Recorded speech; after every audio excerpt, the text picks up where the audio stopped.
கோட்டை அழகிரிநாத சுவாமி கோயிலில் கும்பாபிஷேகம் நடக்குதுங்க. அது இன்று சனிக்கிழமை. கும்பாபிஷேகம் யாகசாலைக்கு போயிருந்தோம். இங்கே சாமிக்கெல்லாம் கண் திறந்தாங்க.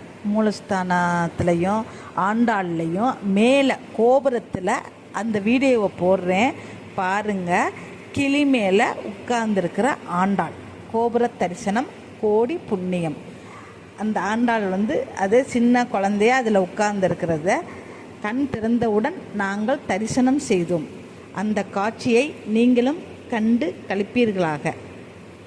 கமெண்ட்ஸ் கொடுங்க, சப்ஸ்கிரைப் பண்ணுங்கள், லைக் கொடுக்க மறக்காதீங்க. உங்களுக்கு இன்னும் சில வீடியோகளை என்ஜாய் பண்ணுற மாதிரி ஆன்மீக தரிசனத்துடன் போற்றி போற்றி. திருப்பாவை 30 அருளிய ஆண்டாளே போற்றி.